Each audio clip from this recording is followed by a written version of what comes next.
think you know Adolf Hitler? You've never seen him like this before. Hitler's contemporaries, from his birth in Braunau to his death in the bunker, authentically flesh out the picture. Who was Hitler? Hitler neither finished school nor had any vocational training. He occasionally lived in homeless shelters or on the street. He refused to pursue a regular job.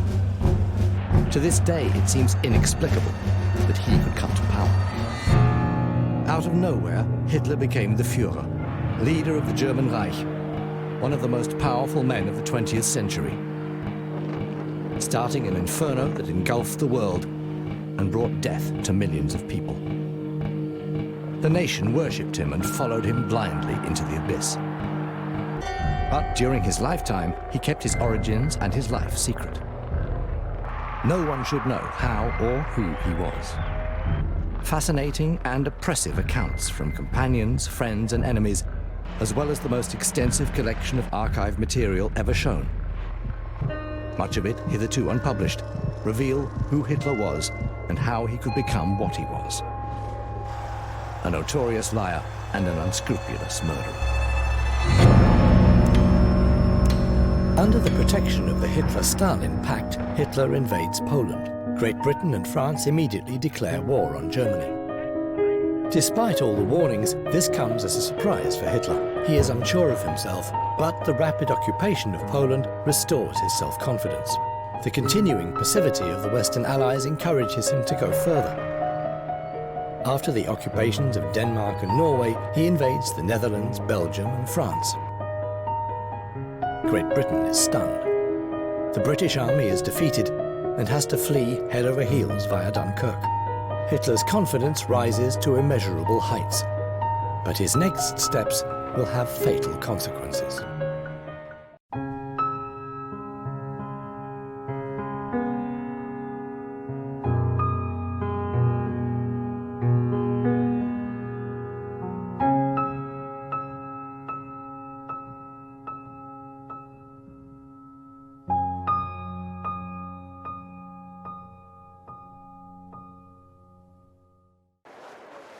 Führer spoke at length and in detail about the ongoing incorporation of the former provinces of Posen and West Prussia.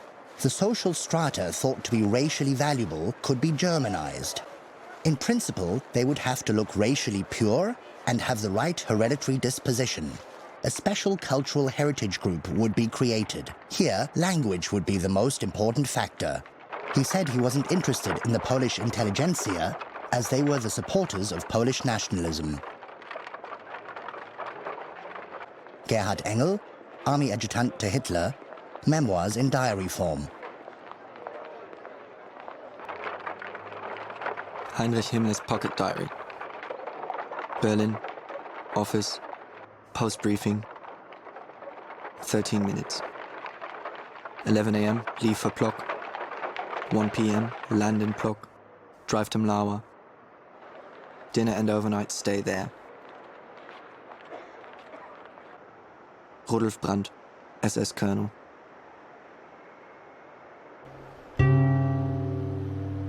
The Poles are not a people to form a state. I traveled back and forth across the country with the Reichsführer SS. A country with so little idea of the essence of settlement has no claim to independent power in the European sphere. It is a colonial country. Hans Jost, writer, president of the Reich Literature Chamber.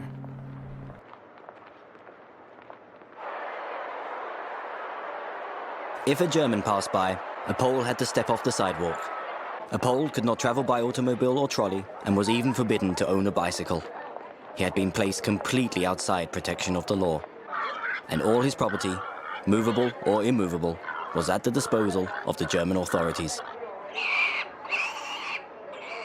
Jan Karski, courier of the Polish underground.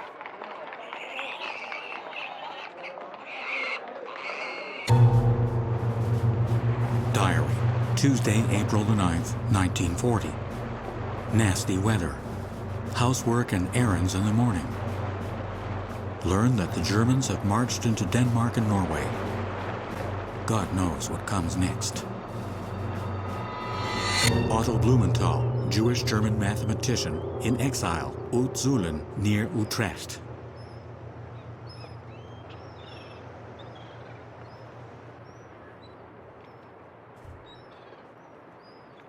After the war, we'll have to ask the English how they could claim on a daily basis to rule the waves when Germany was able to land troops in 6 different places in Norway. Friedrich Kellner, court employee, Laubach. Diary, Wednesday, April the 10th, 1940. Contradictory news from Norway. Naval battle at Narvik. Otto Blumenthal. After the surrender of Norway on June the 10th, 1940, the German Army, Navy and Air Force stationed up to 400,000 servicemen in this country with less than 3.5 million inhabitants. The Norwegians are forced to supply whatever the occupiers need. In a race against the British, Norway has been occupied for economic reasons and because the German Navy wants to control the Norwegian coastline to prevent a British blockade. From 1942 onwards, the German army divisions are not particularly strong. Above all, they are used to secure the supply of Swedish iron ore via the port of Narvik against an Allied invasion. From all this wreckage and confusion, there emerged one fact of major importance potentially affecting the whole future of the war. In their desperate grapple with the British Navy, the Germans ruined their own, such as it was, for the impending climax. Winston Churchill, the Second World War.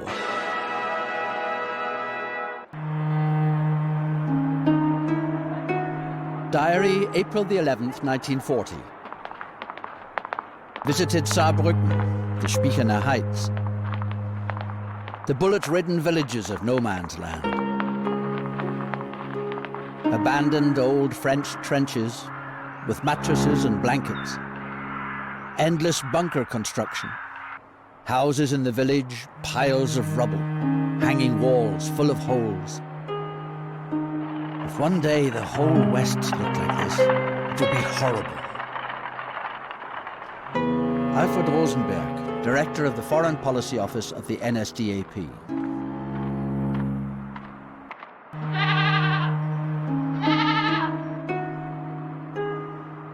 I tried to read in the faces of the thousands what was in their minds this Easter day. But their faces looked blank. Obviously, they do not like the war, but they will do what they're told. Die, for instance. William Shira, reporter for Columbia Broadcasting System. At lunchtime on May the 9th, we left Berlin in great secrecy and travelled at first light towards Hamburg, turned the train around and arrived in Aachen at 3 a.m. Under a beautiful starry sky, we went by car to the command post of the Führer's headquarters, the Felsennest or Rocky Eyrie. Wilhelm Keitel, Supreme High Commander of the Armed Forces, Memoirs.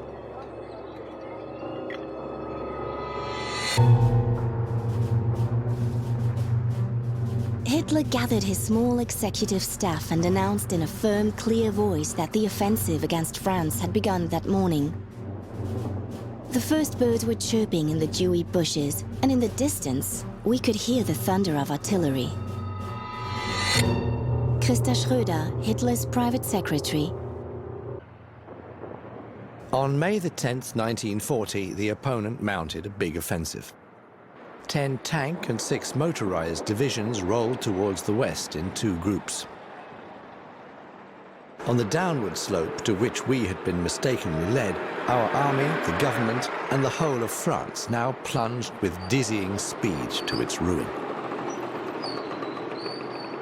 And yet there were 3,000 modern French tanks and 800 machine guns mounted on trucks. The Germans didn't have more than that either.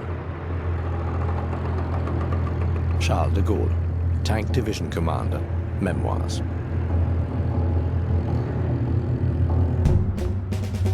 Diary, May the 10th, 1940.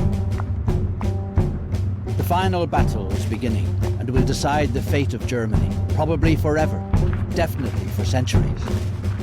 The Dutch have now been agitating against us for 7 years and have let in all immigrants. They were just interested in doing business and were bosom friends to all the Jews in the world. Alfred Rosenberg. In the first Armed Forces report at noon on May the 10th, I had recorded the sentence, "The Führer has personally taken over supreme command of the German army operating in the West." I wrestled with him for half an hour over the approval of this publication.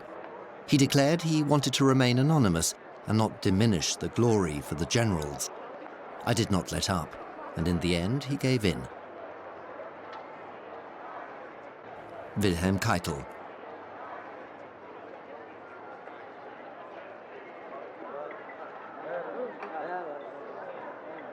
Transcript of talks between Admiral Darlan and the Führer at Obersalzberg. The Führer emphasized that he didn't have the ambition to become a great commander, but more importantly to protect the cultural and social rise of the German nation as the Führer of its people. Others had insisted he become commander. He was the revolutionary spirit and the pulsating element of the German army and its great organizational machinery. He knew its tendency to exaggerated thoroughness, against which he tirelessly fought. Otto Dietrich, head of press of the NSDAP. Hitler took the credit for the success of the Western campaign. Albert Speer.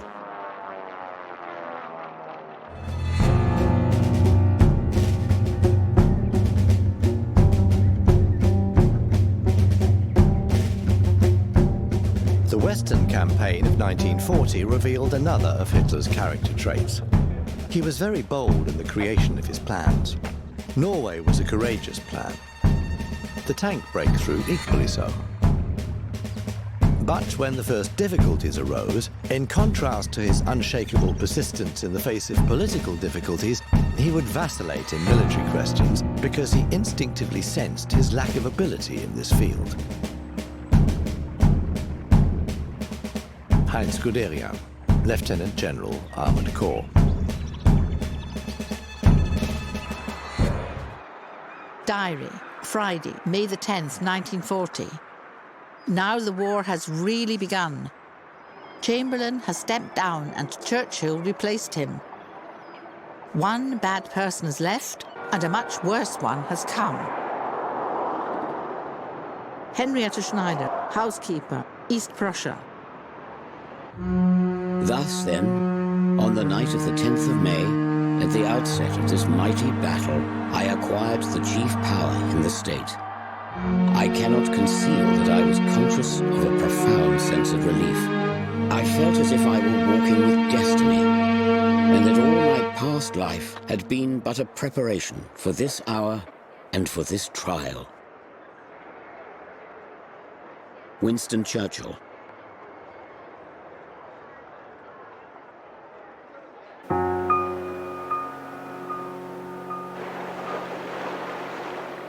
Diary, Saturday, May the 11th, 1940. If I had to spend my whole life with a man, I would choose Mr. Chamberlain. But I think if there was a storm and I was shipwrecked, I would sooner have Mr. Churchill. He has a funny face, like a bulldog in our street. Nella Last, Barrow-in-Furness, Lancashire.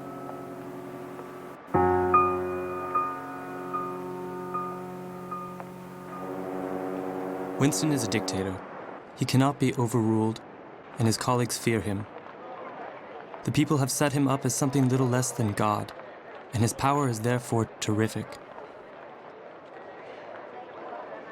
Robert Menzies, Prime Minister of Australia, from 1939 to 1941.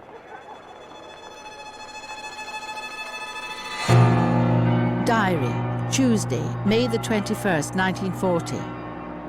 Our armies are 130 kilometers from Paris. We've reached the Channel. Henrietta Schneider. The English are an amazing nation, and I think it is true that nothing becomes them like catastrophe. When they are really up against it, their negative qualities turn positive in a glorious somersault.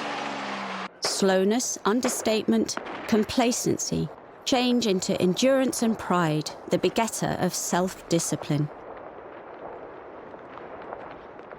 Martha Gellhorn, war correspondent of the US Army.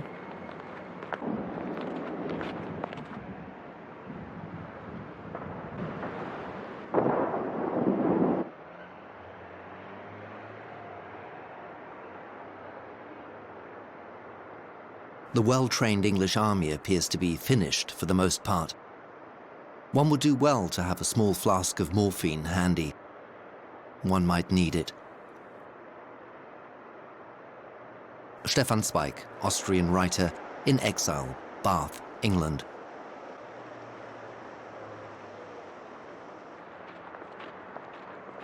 May the 23rd, 1940. We've done it. The Air Force is destroying the English on the beach. I was able to persuade Hitler to stop the army. The Führer wants this to be a lesson for them. Hans Jeschonek, Chief of the General Staff of the Air Force to Erhard Milch, State Secretary of the Aviation Ministry.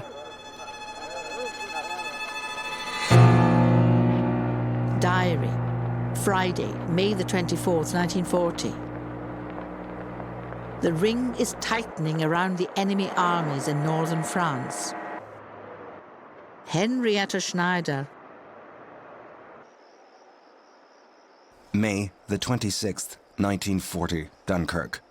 By order of the very highest level, the tank and motorized units are standing on the heights and are not allowed to attack. There is an understandable nervousness on the part of the commander-in-chief of the army, because waiting for orders from on high when the back of the enemy is open to attack is incomprehensible. Franz Halder, Chief of the General Staff of the Army. Memoirs in diary form, May the 27th, 1940. The Field Marshal landed. Discussion with the Führer. Göring announced success in Dunkirk harbor, saying, "Only trawlers are coming across. I hope the Tommies are good swimmers."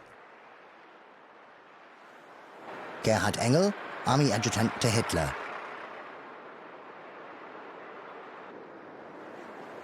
The British Army? I saw 6 or 7 dead Negroes and maybe 20 or 30 other dead. The mass of the British Army got to the other side unharmed. They left their weapons behind and escaped. Erhard Milch, General of Aviators, to Hermann Göring. Diary, June the 8th, 1940. I anticipate that Italy will come in now. It is a hard time for all who care for freedom. Neville Chamberlain, Lord President of the Council.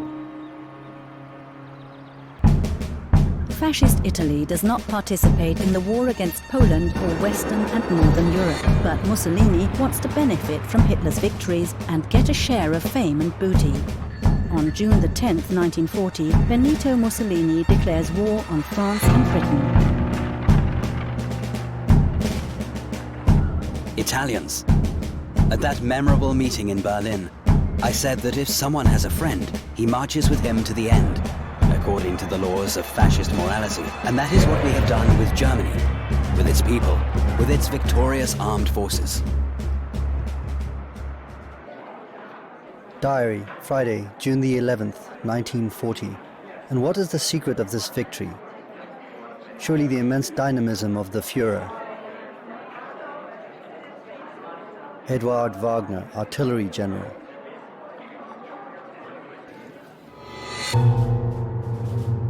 Diary, Friday, June the 14th, 1940. News at 1 o'clock at night. Paris occupied by our troops without a fight. Flag raised for 3 days. Henrietta Schneider.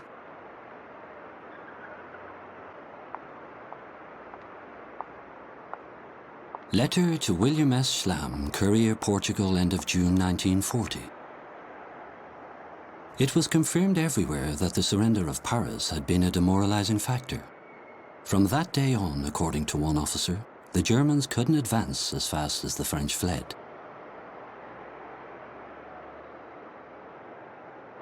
Friedrich Thorberg, born 1908 as Friedrich Ephraim Cantor Berg, Austro-Czech writer.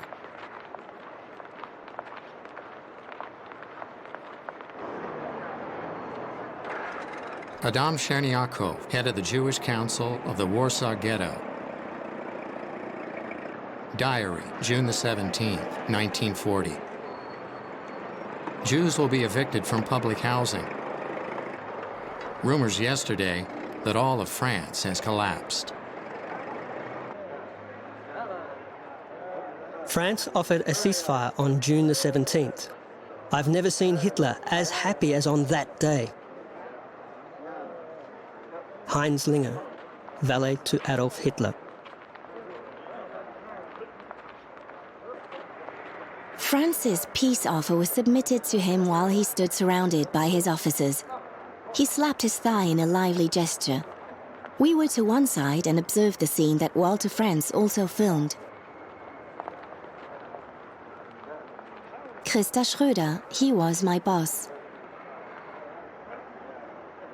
Heinrich Hoffmann. Keitel, who was carried away by an outburst of emotion, coined the fatal phrase, My Führer, you are the greatest military commander of all time.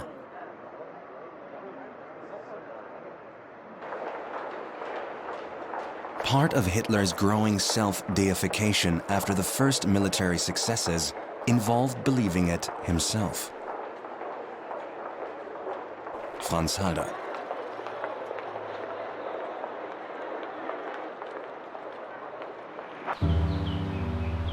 Charles de Gaulle radio broadcast on the BBC to France, June the 18th, 1940. Is defeat final? No, for France is not alone. She is not alone. She has a vast empire behind her. She can align with the British Empire that holds the sea and continue the fight. She can, like England, use without limit the immense industry of the United States.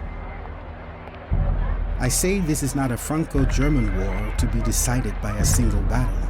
I, General de Gaulle, currently in London, invite officers and French soldiers who are located in British territory to put themselves in contact with me.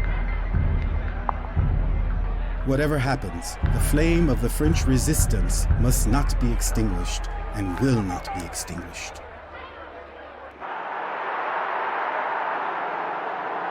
In the Western Campaign, 50,000 soldiers of the German army die. More than 1.2 million soldiers from France, Great Britain, the Netherlands, Luxembourg, and Belgium are captured.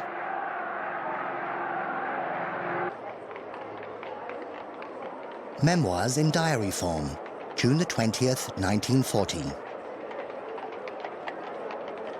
Führer insisted that Breker and other artists and town planners come to the Führer headquarters. Even if those concerned don't understand questions of warfare and politics, they are still essential for the development of German art. Gerhard Engel.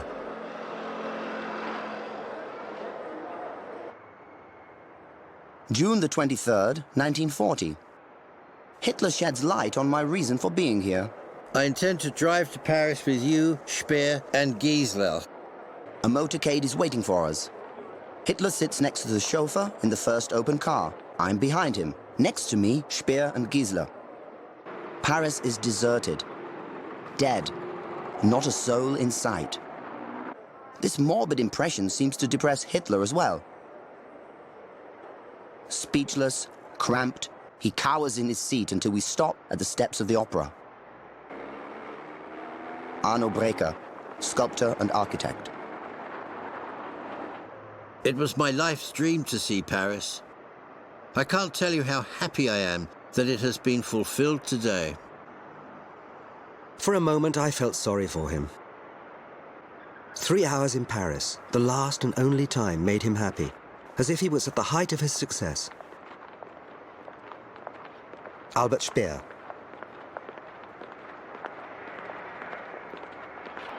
Letter to Elizabeth Wagner, June the 29th, 1940. Yesterday I was in Paris. The city is coming alive again, if only a little, but it's something. It really is a magical place. The Führer was in Paris incognito the day before yesterday at 5 a.m. at Speer. I think he'll tear down Berlin after his impressions of this city. Eduard Wagner.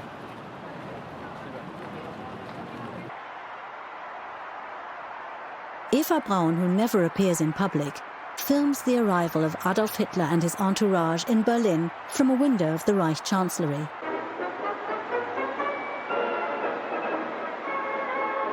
A large crowd of hundreds of thousands have waited for the Führer for 6 hours to give him an overwhelming reception.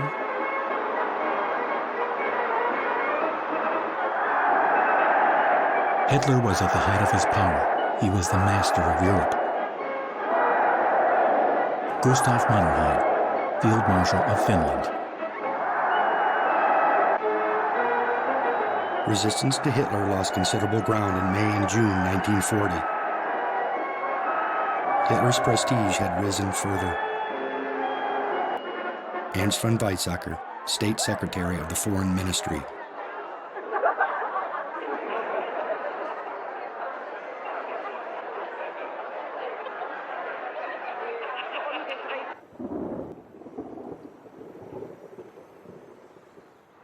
The mood at home also changed. The initial anxiety was replaced by radiant self-confidence.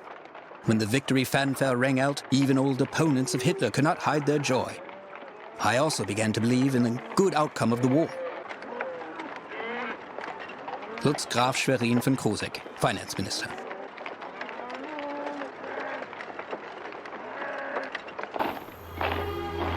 The Hitler mystique was beyond analyzing. There was magic about the man. The gods or lot must have been totalitarian, for they or it loved this man. He never lost. He was predestined to win, or so it seemed.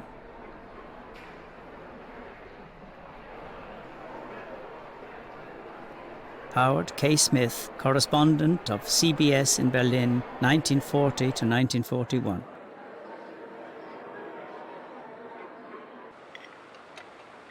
Valley M., schoolgirl, Frankfurt am Main. One evening a week, we were allowed to listen to the German Army Request Program. We always looked forward to this, and our favorite songs were Lili Marleen and The Lullaby from Annelie.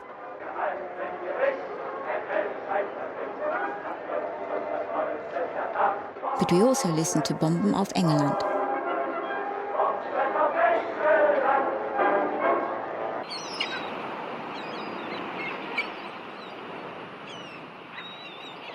The Atlantic coast, from the North Cape to the Spanish border, was in the hands of the Germans. The British Army was defeated and had fled the mainland with no weapons. The airspace on the continent was under German control. An invasion of Great Britain seemed under preparation. Ernst von Weizsäcker.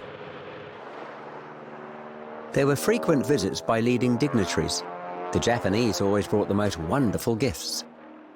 I can remember once there was a really old sea chart on which one could see how to walk from the mainland to Great Britain without getting one's feet wet. Rohush Mish, SS Bodyguard Regiment. A stay of a few days in the English capital was all that was needed to recognize the difference between London and Paris. Here, no one was considering capitulation. Julius Deutsch, Austrian socialist of Jewish descent, in exile. Memoirs.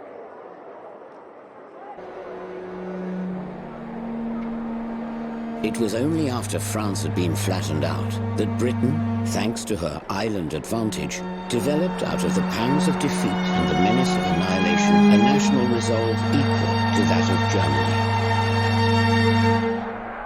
Winston Churchill. Diary, Saturday, July the 20th, 1940. Hitler spoke in the Reichstag, made an offer of peace to England. Henrietta Schneider. Diary, August the 20th, 1940.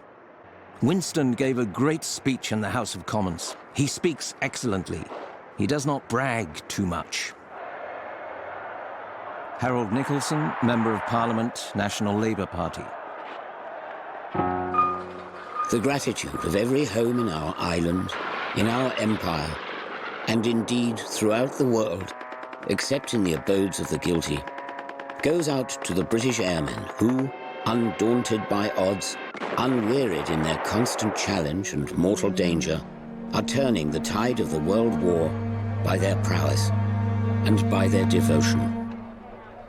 Never, in the field of human conflict, was so much owed by so many to so few.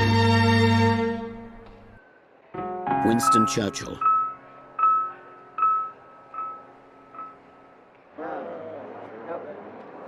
On August the 24th, 1940, the first bombs fall on London. Despite the fact that German bomber forces are 10 times larger and Allied planes have to fly 6 times further, Winston Churchill orders the immediate bombing of Berlin.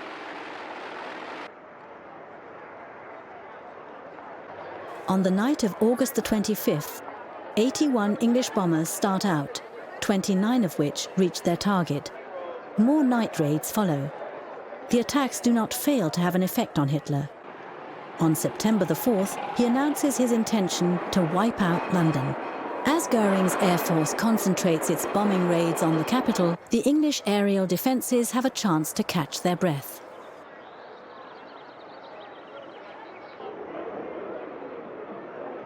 We had our first big air raid of the war last night. The Berliners were stunned. They did not think it could happen. When this war began, Goering assured them that it couldn't. The Berliners are a naive and simple people. William Shirer, U.S. journalist.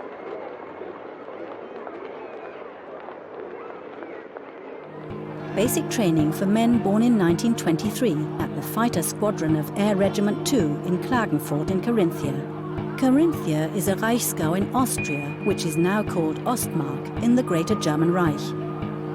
More than 1.3 million of the Austrian male population of approximately 7 million are drafted into the Wehrmacht and the Waffen-SS between 1939 and 1945. 242,000 Austrians are killed in action. That is about 8% of the male population, while in the Old Reich it is more than 30%. The governments of Canada, Australia, New Zealand and South Africa formally request that the royal family, or at least the 2 young princesses, be brought to safety in order to protect the crown, regardless of the fate of the motherland.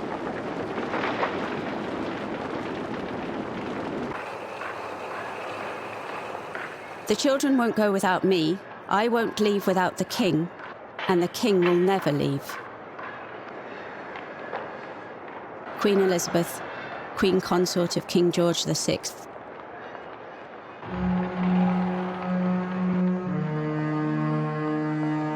There is a time to live and a time to die. Winston Churchill. Memoirs in diary form, November the 4th, 1940, Reich Chancellery. An unpleasant meeting at headquarters attended by Goering, von Brauchitsch, Keitel. Due to English and other press reports, Führer for the first time doubts the successes of the Luftwaffe and the strike figures. Führer visibly depressed. Have the impression that he doesn't know how to proceed. Gerhard Engel.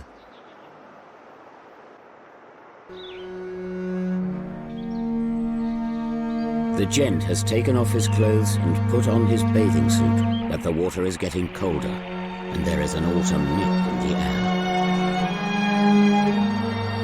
Winston Churchill. The day after Italy's declaration of war, the 7th British Tank Division was transferred to the Libyan frontier. We were not exactly the most modern force on Earth. Some of our armored cars were old Rolls-Royce Silver Ghosts, used by Lawrence of Arabia in the First World War. But we quickly took one border post after another. Dennis Avey, Private, 2nd Rifle Battalion. November the 17th, 1940. We gathered close to the Libyan frontier, 40 miles south of the sea, in a forbidding but now familiar landscape of sand and gravel. At 0600 hours the next morning, November the 18th, we cut through the wire and set off. All around, we could see tanks and other vehicles streaming across the desert towards Tobruk. Dennis Avey.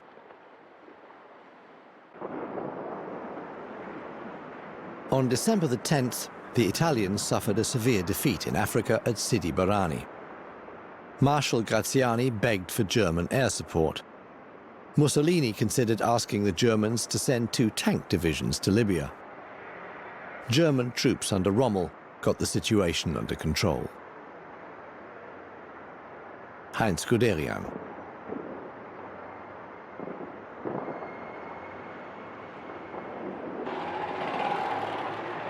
But now a new figure sprang upon the world stage. Rommel took charge of the growing German contingent. He strove immediately to enforce an offensive campaign. His ardor and daring inflicted grievous disasters upon us. But he deserves the salute which I made him in the House of Commons in January 1942, when I said of him, "We have a very daring and skillful opponent against us, and, may I say, across the havoc of war, a great general." Winston Churchill.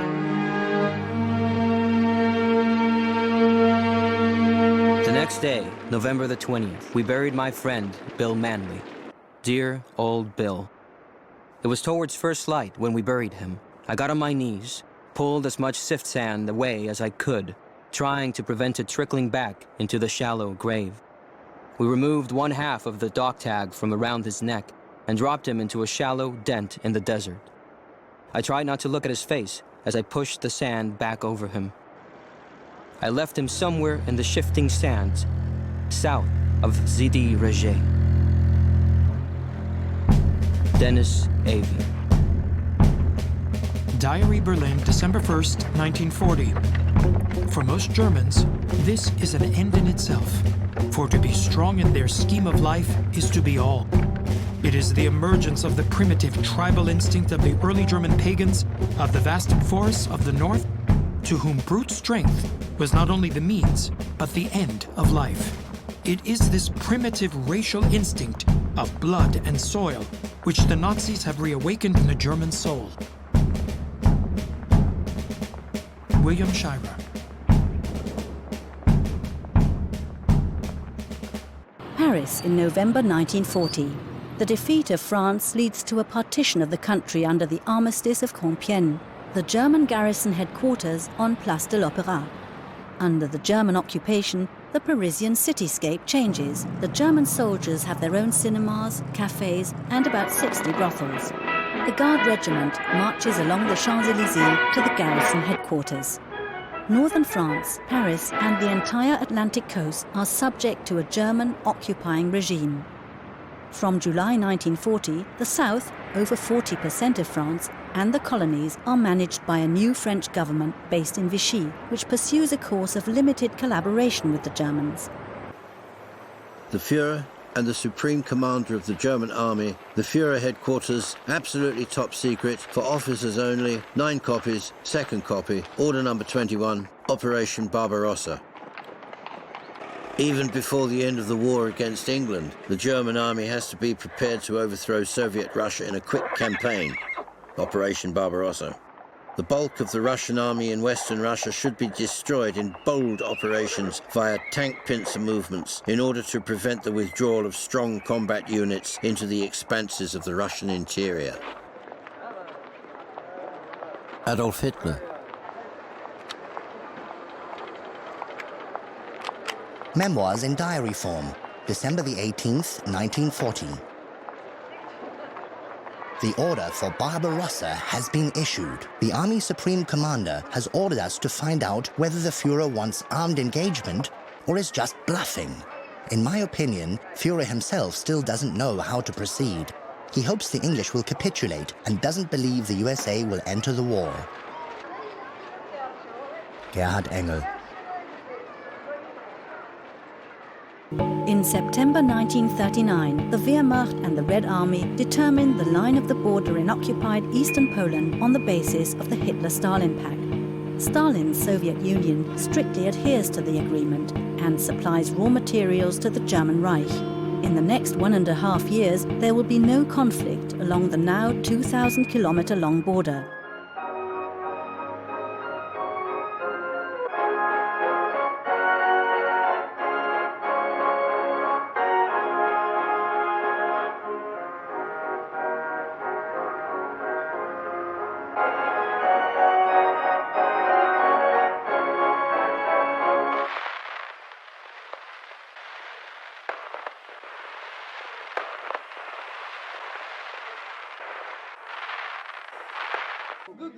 Diary, Wednesday, January the 1st, 1941.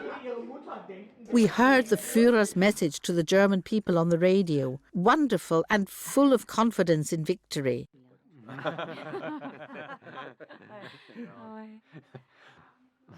Willem Zig also came, and we ended up playing a cosy game of skat. Henrietta Schneider. On February the 18th, 1941, we drove from Berchtesgaden to Hitler's house on Obersalzberg. Hitler greeted us in the entrance hall with the tree of Untersberg. Here, Hitler spoke. For 1.25 hours, he gave a summary of the development of the armored tank. He concluded his talk about tank characteristics by saying, what's most important? Armament second most important, and armor a distant third. His opinion, in a nutshell, was, the tank is not an insurance policy. Walter Roland, industrialist, commissioner for tank production in Ministry of Armaments and War Production.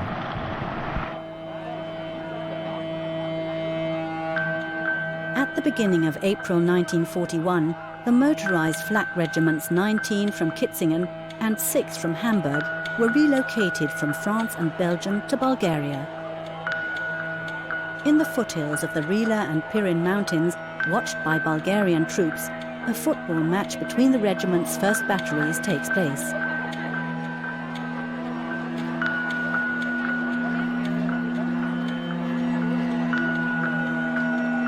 Tsar Boris III visits the troops. 6 weeks earlier, the Kingdom of Bulgaria joined the Axis Pact of Germany, Italy and Japan, and the Wehrmacht was allowed to station its forces in the Balkan state. Bulgaria will take part in the war against Yugoslavia and Greece, but never declares war on the Soviet Union in the Second World War.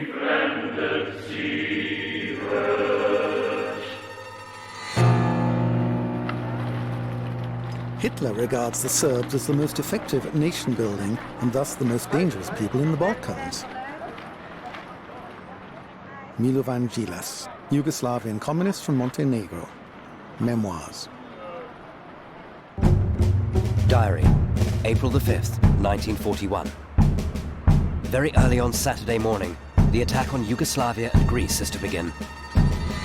In Greece, we will try to reach Thessaloniki as quickly as possible. Yugoslavia will also be attacked by Bulgaria and Hungary. The state will be broken up. Italy will be given the coast, Bulgaria, Macedonia, and our Bavarian Eastern March areas are to receive the former Austrian provinces. Josef Goebbels.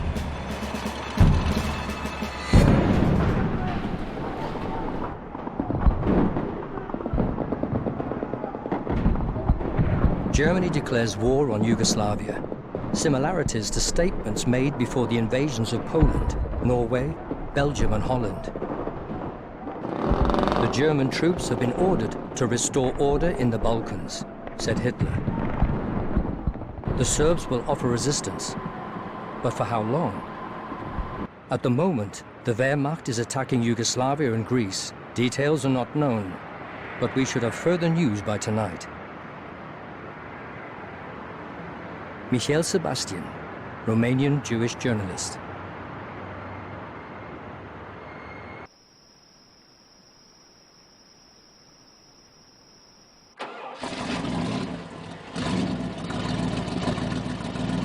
Weather as yesterday, a little cloudier at lunchtime and still cold. Thessaloniki occupied by the Germans. Otto Blumenthal. Diary. Easter Monday, April the 14th, 1941. The position in Libya becomes worse, and Egypt is threatened. In the Balkans, the Yugoslavs are going to collapse, and as the Greeks have not withdrawn their Albanian divisions, our Greek position rendered untenable. Robert Menzies, Prime Minister of Australia.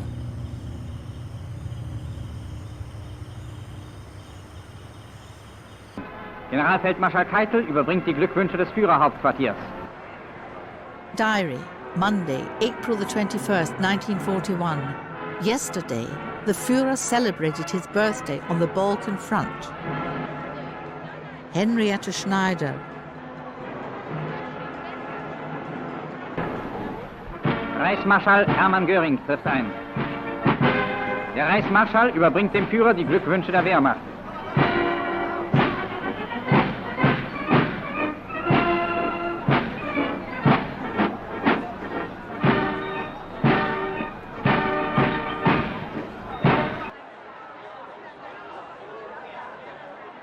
Hitler's invasion allowed suppressed century-old darkness to rise again, in a new guise and with new motivation.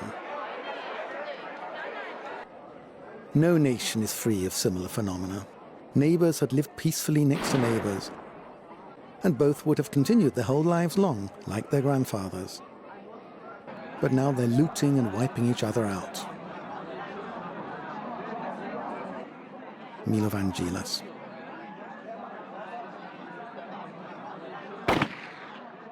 New Year's Eve 1942. A man in Dessau lights the last cigar of peace. Unlike in the First World War, thanks to the plundering of occupied territories, people in the Greater German Reich do not starve during the Second World War. Diary, April the 24th, 1941. Some shortages in Berlin, above all tobacco and beer. I'll fix this. The people have to be kept happy. Joseph Goebbels, Gauleiter of Berlin.